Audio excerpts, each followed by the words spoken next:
अस्सलाम वालेकुम बेटे।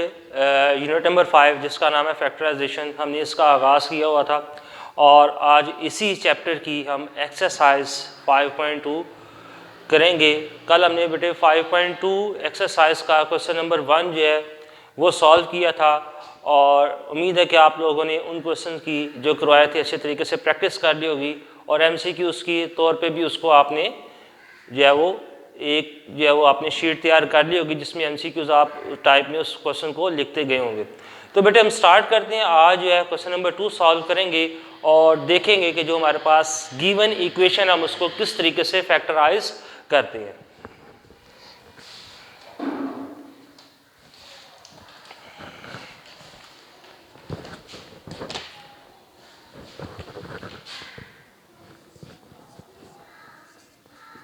क्वेश्चन नंबर 2 में बेटे जो पार्ट्स हैं इंक्लूड हमारे स्मार्ट सिलेबस के according part number 1, part number 4 है।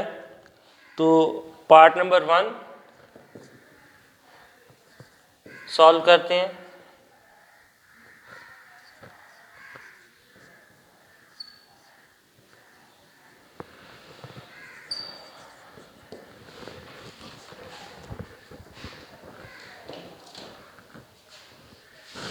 जी बेटे, ये इक्वेशन को हम कहते हैं क्वाड्रेटिक इक्वेशन। फैक्टराइजेशन का असूल है कि सबसे पहले जो गिवन इक्वेशन है हम उसमें देखते हैं कि कोई चीज़ कॉमन तो नहीं निकल रही।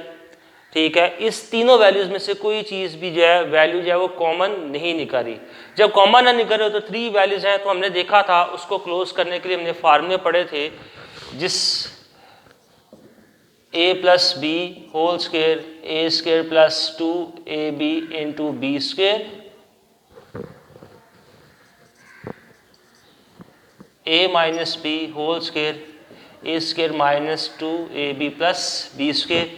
ये हमने 2 फार्मूले लास्ट टाइम पढ़े थे और 3 वैल्यूज़ को हम इसके अकॉर्डिंग जो है वो क्लोज करते। अगर तीनों वैल्यूज़ इन फार्मूलों पे अप्लाई ना हो, यानी इन फार्मूलों की मदद से हम उसको क्लोज ना कर सकें, तो फिर कैसे कहते हैं। सबसे पहले बेटे आपको मैं बता दूं, ये जो इक्वेशन है हमारे पास गिवन इक्वेशन, ठीक है, लास्ट टाइम भी बताया था, फिर दोबारा रिपीट कर देते हैं, इसको कहते हैं क्वाड्रेटिक इक्वेशन।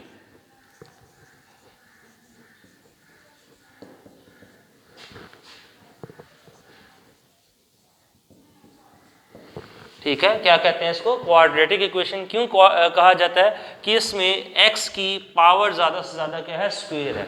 ठीक है, इसलिए इसको क्वाड्रेटिक इक्वेशन कहते हैं। अच्छा, अब इसमें बेटे अगर कोई फार्मूला जो है अप्लाई ना हो, यानी कि तीनों वैल्यूज़ को हम क्लोज फॉर्म में ना लेके जा सकें, तो फिर किस तरीके से करते हैं। तो फिर बेटे हम जो मेथड एडॉप्ट करते हैं मिड टर्म ब्रेक का, यानी फैक्टराइज करने के लिए मिड टर्म, ये जो सेंटर की वैल्यू है इसको कहते हैं मिड टर्म। ठीक है, सेंटर की वैल्यू को कहते हैं मिड, यानी कि दरमियान की वैल्यू। टर्म आगे कहेंगे ब्रेक, यानी कि इसको ब्रेक करना है 2 पार्ट्स में। ठीक है, ब्रेक किस तरीके से करेंगे वो भी देखेंगे, यानी कि सेंटर की वैल्यू को हम ब्रेक करेंगे 2 पार्ट्स में, डिवाइड करके फिर सॉल्व करेंगे। अब इसको डिवाइड करने का पैटर्न क्या है उसको देखते हैं।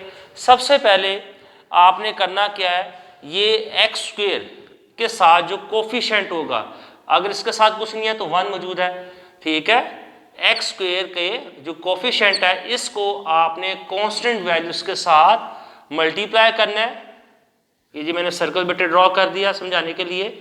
ठीक है, एक्स स्क्वेयर का साथ कोफिशिएंट कोई नहीं था, इट्स मीन के 1 है, तो आपने इसको ये कांस्टेंट वैल्यू के साथ मल्टीप्लाई करना है। मल्टीप्लाई करने के बाद साइड पे लिख लेना है, रफ वर्क में 48 ही आएगा। ठीक है, अब आपने देखना है जो 48 है किस किस टेबल में आता है, वो टेबल लिखना शुरू कर देना है साइड पे।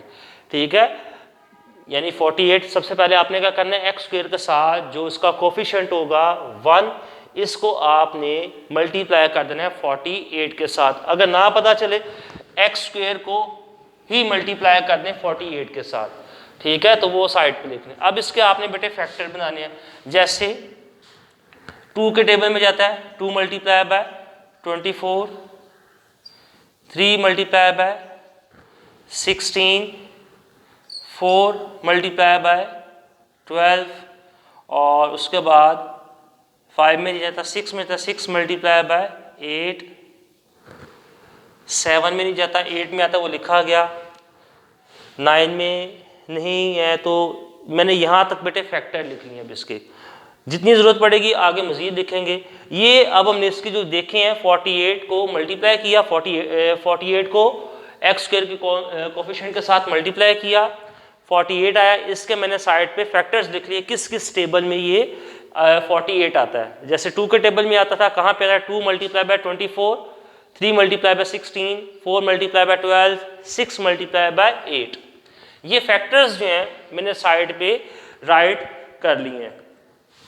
अब बेटे हमने करना क्या है कि इन फैक्टर्स में से एक ऐसा फैक्टर सेलेक्ट करेंगे।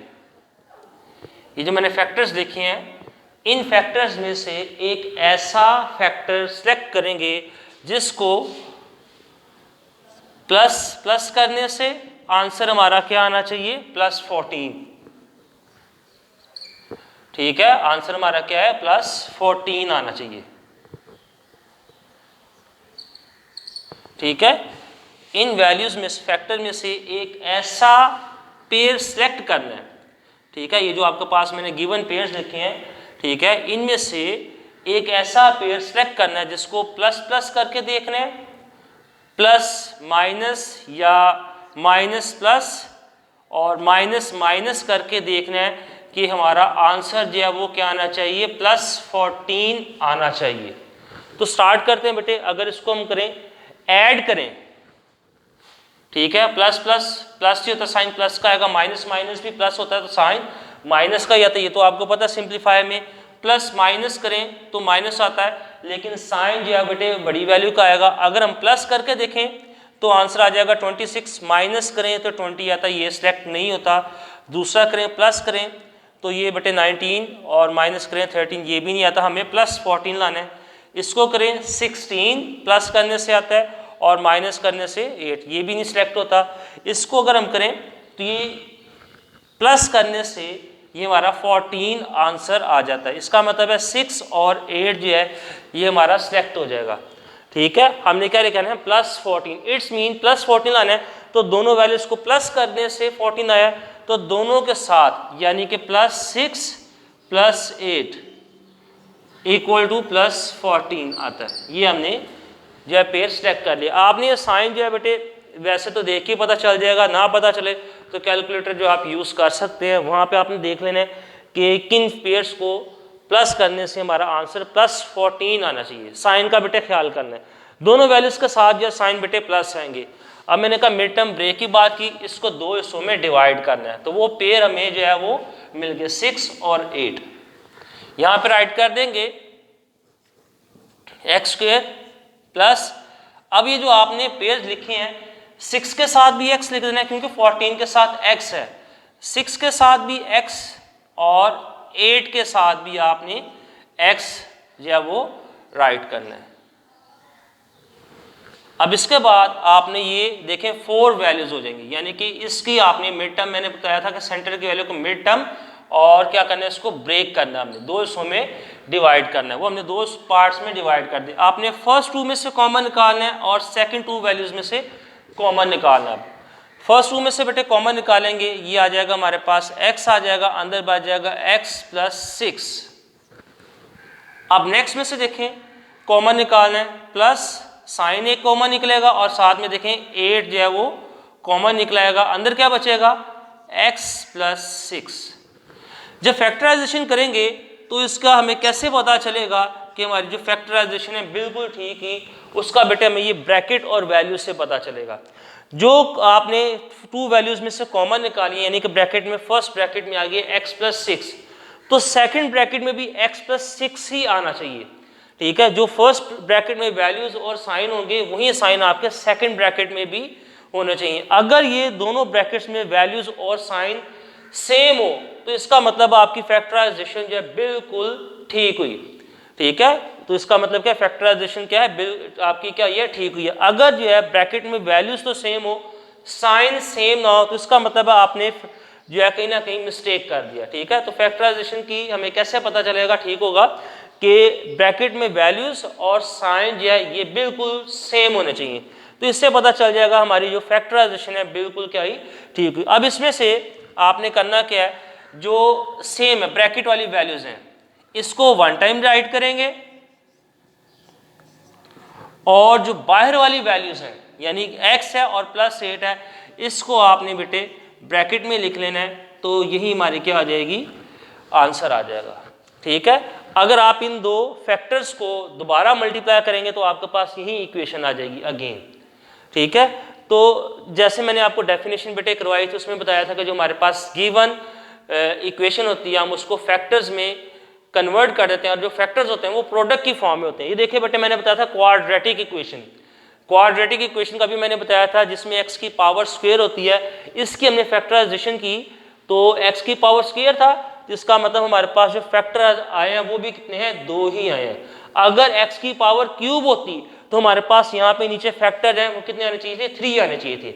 अगर हमारे पास x की पावर 4 होती तो फिर हमारे पास यहाँ पे फैक्टर्स भी कितने आने चाहिए थे, 4 आने चाहिए थे। ये आपने इसकी x की डिग्री के लिहाज से इसको भी याद में रखना है कि अगर क्वाड्रेटिक इक्वेशन को हम सॉल्व कर रहे हैं तो हमारे पास जो है उसके जो फैक्टर्स आएंगे आंसर वो 2 आएंगे, और वो दोनों फैक्टर्स जो है प्रोडक्ट की फॉर्म में होंगे। तो ये था बेटे क्वेश्चन था हमने किया क्वेश्चन नंबर 2 जो है मिड टर्म ब्रेक के मेथड से किया। अब इसको नोट कर लें बेटे जल्दी से।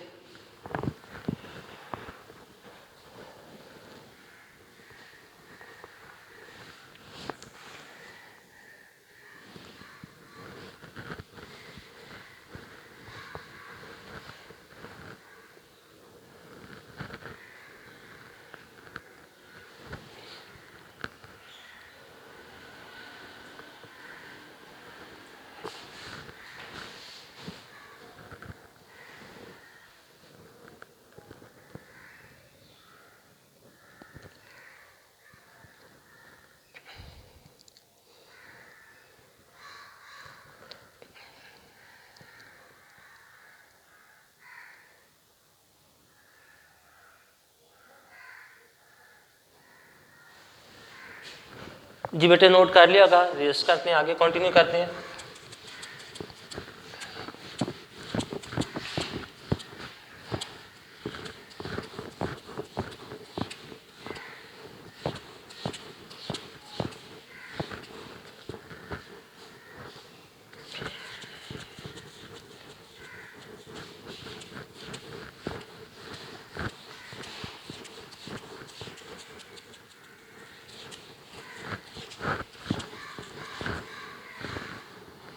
क्वेश्चन नंबर 2 का बेटे पार्ट नंबर 4 करते हैं सॉल्व।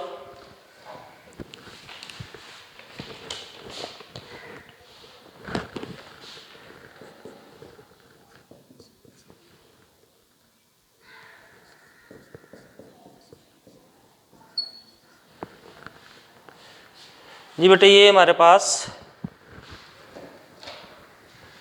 क्वेश्चन है। अब इसको करते हैं स्टार्ट वैसे ही करेंगे कि हमने एक्स स्क्वेयर के साथ जो कोफिशेंट है इसको मल्टीप्लाई करेंगे 132 के साथ। तो 1 को 132 के साथ मल्टीप्लाई करेंगे जब, तो आंसर जो है वो 132 आ जाएगा। अब इसके आपने फैक्टर्स बेटे फाइंड कर लेने हैं। तो 2 के टेबल पे डिवाइड करेंगे, फिर 3 के पे करेंगे, 4 पे करेंगे, 5 पे करेंगे। जो जिस टेबल में 132 आता है वो सारे फैक्टर्स जो हम यहाँ पे राइट कर लेंगे, और उसके बाद देखेंगे उन फैक्टर्स में से यानी कि जो पेयर्स आएंगे फैक्टर्स की फॉर्म में उसमें से एक पेयर जो हम उसको सिलेक्ट करेंगे। स्टार्ट करते हैं।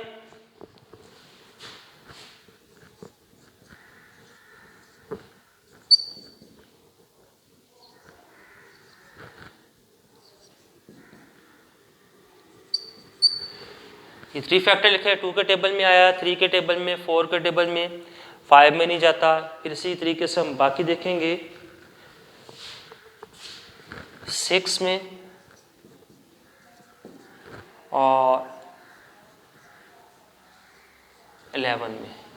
ये सारे जो फैक्टर्स हैं हमने राइट कर लिए। अब इसमें से ये जो गिवन फैक्टर्स हमने लिखे हैं इसमें से एक ऐसा फैक्टर जो हमने पिक करना है जिसको प्लस माइनस या प्लस प्लस करके देखें, हमारे पास आंसर जो है वो क्या आना चाहिए, +1। ठीक है, ये प्लस है, x के साथ कोई कोफिशिएंट नहीं, तो इट्स मीन कि इसका मतलब है यहाँ पे 1 है, तो हमारे पास आंसर क्या आना चाहिए, +1 आना चाहिए।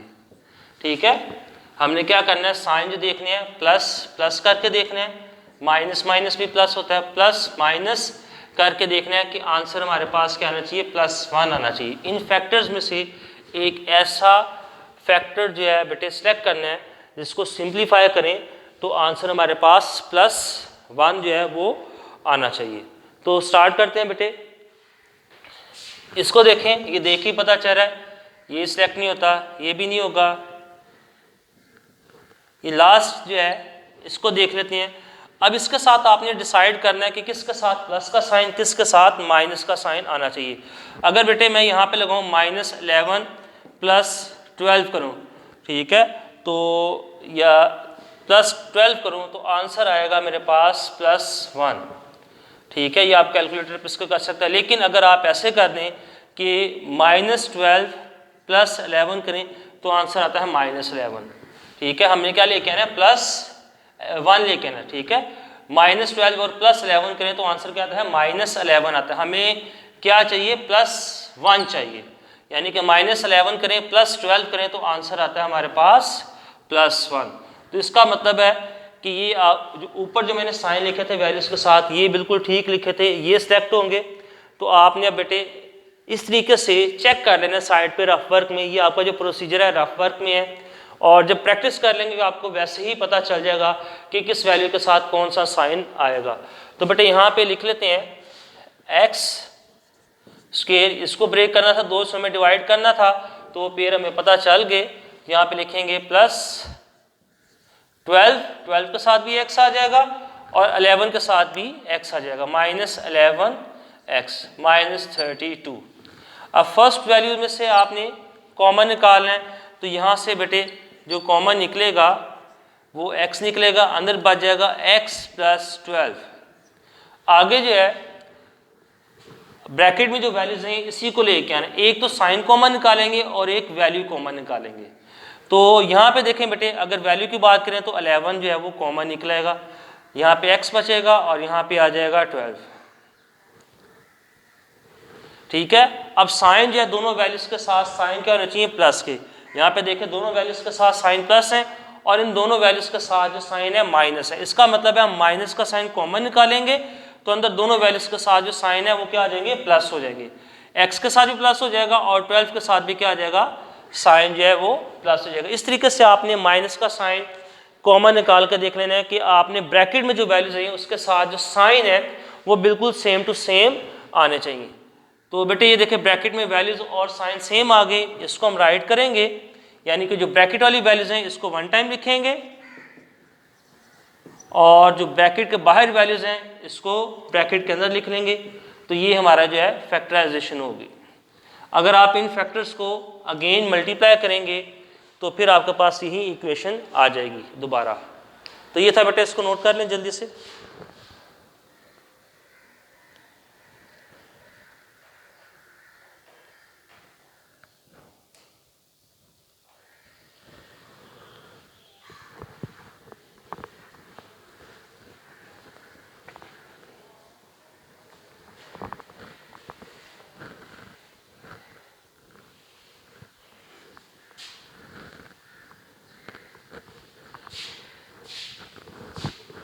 जी बेटा नोट कर लिया होगा।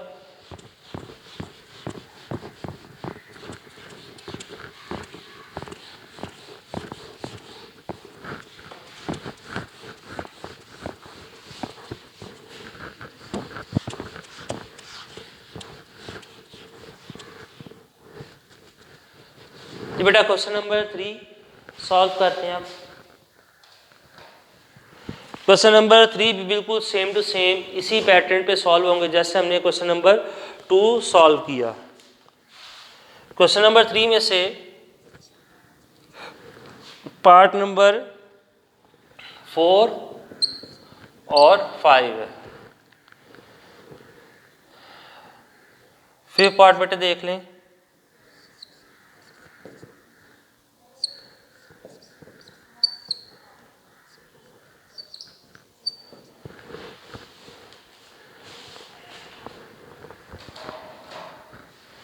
जी बेटे इसमें देखें अब 2 वेरिएबल्स आ गया, दोनों ही डिफरेंट है, यानी एक्स भी यूज़ हो रहा है और वाई भी यूज़ हो रहा है। तो आपने क्या करना है, उसी तरीके से फर्स्ट और लास्ट या स्क्वायर वाली वैल्यूज़ को आप मल्टीप्लाई कर लें। ठीक है, 4x² को 4y² के साथ मल्टीप्लाई कर लें, या ये x² को जो लास्ट जो वैल्यू होगी इसके साथ मल्टीप्लाई करके देख लें। तो बेटे जब इसको साथ मल्टीप्लाई करेंगे आ जाएगा 16x² y²। अब इसको दो हिस्सों में पार्ट में कन्वर्ट करना है, यानी कि 16 के जैसे पहले हमने फैक्टर फाइंड किए थे वैसे ही करना है। 16 के भी फैक्टर फाइंड कर लेने हैं, तो 16 के बेटे जैसे फैक्टर हमारे पास होते हैं 2 मल्टीप्लाई बाय 8, 3, 4 मल्टीप्लाई बाय 4। उसके बाद अगर देखें ये 2 फैक्टर लिख लिए। इसके बाद बेटे अगर गौर करें तो 8 का भी लिखा गया, 16 मल्टीप्लाई बाय 1। ये मैंने 3 फैक्टर्स लिखे हैं। अब इसमें से एक ऐसा फैक्टर जो हमने सिलेक्ट करना है जिसको प्लस माइनस करें तो आंसर हमारे पास क्या आना चाहिए, -17। क्या आना चाहिए आंसर, -17 आना चाहिए। ठीक है, फर्स्ट देखेंगे ये सिलेक्ट नहीं होगा, सेकंड जो है ये भी सिलेक्ट नहीं होता, लास्ट जो पेयर है इसको हम सिलेक्ट कर सकते हैं। अगर हम इसको प्लस करें तो 17 आता है। अब डिसाइड ये करना है कि दोनों वैल्यूज के साथ जो साइन है वो कौन से आएंगे। अभी मैंने बताया प्लस करने से भी आंसर जो वैल्यूज है, दो वैल्यूज को प्लस करें और दोनों के साथ प्लस का साइन हो तो साइन प्लस का ही आता है, सेम साइन हो तो वही आता है। माइनस माइनस करें तो साइन वैल्यूज तो प्लस होती हैं, साइन माइनस का ही आता है। तो इसका मतलब है दोनों वैल्यूज के साथ जो साइन आएगा वो माइनस का आएगा, यानी कि -16 -1 equal to -16 and -1 equal to -17। अब बेटे ये 17 तो आ गया, ये देखिए इसको दो हिस्सों में डिवाइड करना है। इसका आसान सा ये है कि x 2 पार्ट्स में हो गई, xy। ठीक है, तो आप इसको ऐसे भी लिख सकते हैं xy मल्टीप्लाई बाय xy, यानी जो दो आप पेयर सेलेक्ट करेंगे उसके साथ सिंपल वर्ड्स में xy लिखेंगे। जो आपने पेयर सेलेक्ट करना है उसके साथ क्या लिखेंगे, xy लिखेंगे, क्योंकि 17 के साथ xy राइट हुआ हुआ है। तो यहाँ पे बेटे राइट करते हैं 4x² -16xy -1xy। उसके बाद आ जाएगा +4y²। अब फर्स्ट 2 वैल्यूज में से कॉमन निकालें और सेकंड 2 वैल्यूज में से कॉमन निकालें। अगर ब्रैकेट में वैल्यू सेम आ जाए तो इसका मतलब हमारी फैक्टराइजेशन बिल्कुल ठीक हुई।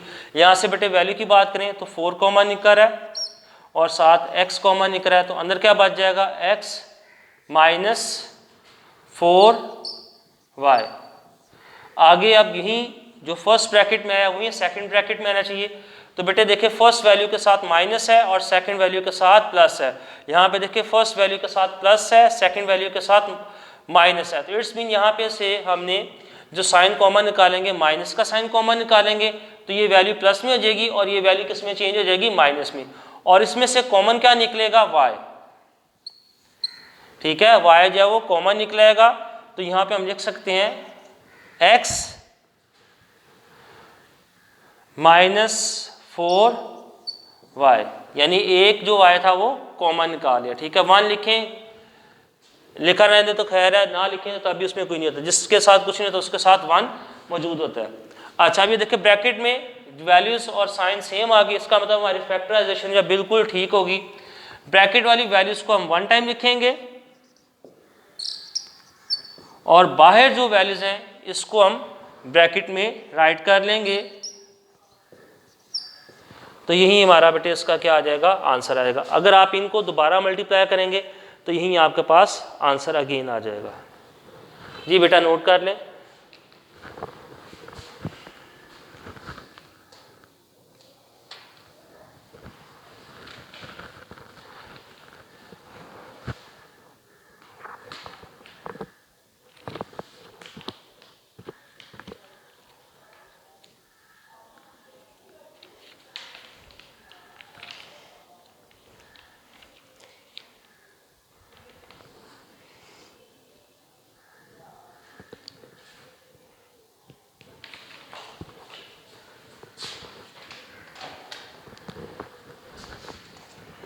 जी बेटे ये तो हो गया हमने एक्सरसाइज 5.2 का क्वेश्चन नंबर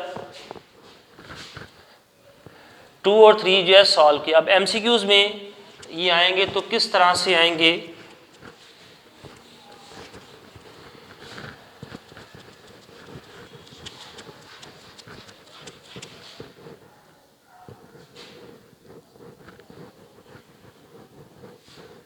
एमसीक्यूज में बेटे अगर पूछा जाएगा तो आपको इस तरह से पूछा जाएगा, फैक्टर्स ऑफ आर, नीचे जो है बेटे डिफरेंट जो है ऑप्शंस गिवन होंगे, जैसे ए जो करेक्ट आंसर है वो भी मौजूद होगा ए, बी और सी और डी के लिहाज से। ए में कोई ऑप्शन होगी, बी में कुछ आपके पास गिवन होगा, सी में कुछ ऑप्शन गिवन होगी और डी में, तो आपने उसमें से देख के करेक्ट आंसर को टिक करना होगा। तो ये था बेटे, आपको बता दिया कि क्वेश्चन किस तरीके से सॉल्व करने हैं और एमसीक्यूज में अगर आएंगे तो किस तरीके से आ सकते हैं। तो उम्मीद है कि आप लोग इन जो है क्वेश्चन की 2 जो कराए हैं, क्वेश्चन नंबर 2 और 3, इसकी अच्छे तरीके से प्रैक्टिस करेंगे। इंशाल्लाह बेटे दोबारा मुलाकात होगी नए क्वेश्चन के साथ, इसी एक्सरसाइज के साथ। तब तक के लिए इजाज़त दें, अल्लाह हाफिज़।